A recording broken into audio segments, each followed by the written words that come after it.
Frank. It's really great to have you here at Idea Lab. You're not even only CMO of Enpal, which is one of the most exciting green tech startups in Europe right now, but also WHU alumni.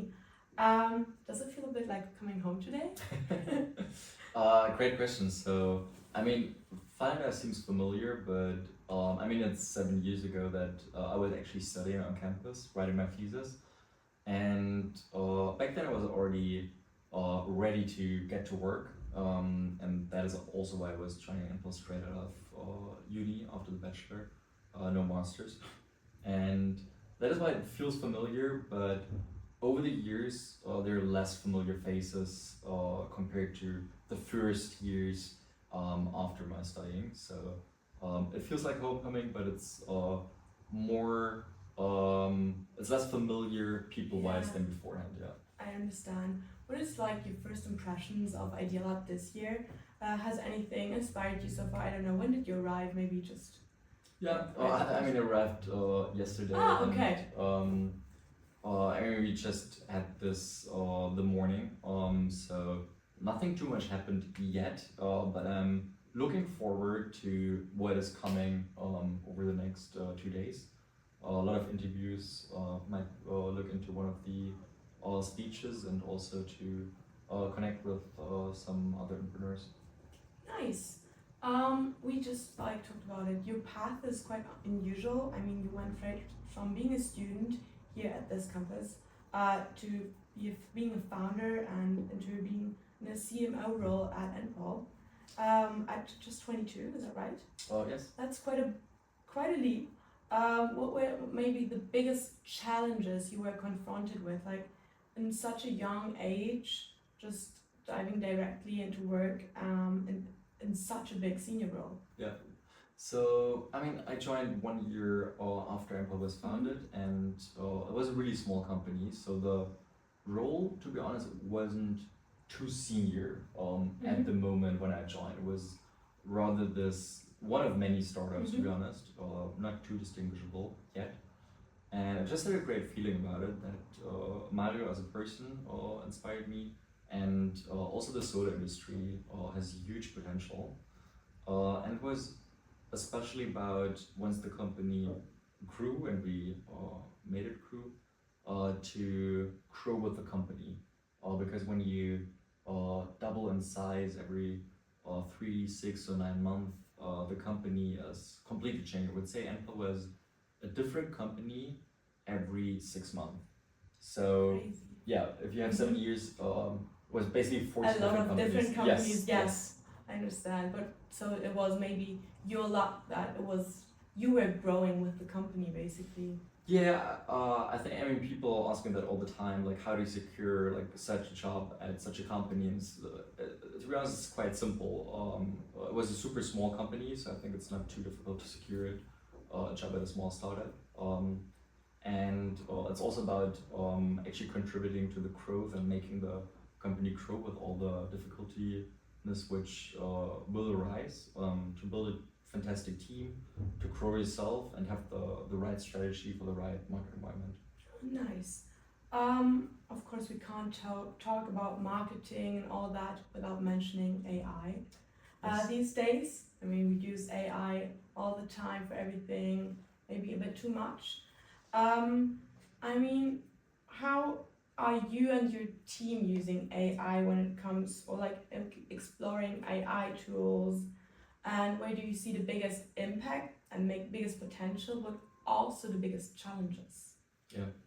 So I personally think it's a really interesting area, and it's a mega trend that will transform the world we live in. It's becoming better year over year, with some aspects which are already better than most humans, some aspects which will still have to improve. And it feels like the rise of the internet, like 25 years ago or like 30 years ago in the 90s, and then in the beginning of the 2000s, when a lot of new companies were founded, and there are a lot of companies also not working out, but the largest companies we have currently are either computer or AI companies. So I think it's a mega trend. It will transform the way we do business. It will transform businesses and also the way we live. And within a company, currently I think the most potential for AI is where you have operational processes or fill out, for example, documents or automate also call touch points. And we actually implemented some AI calls with better customer satisfaction compared to human ones, because you're just more consistent.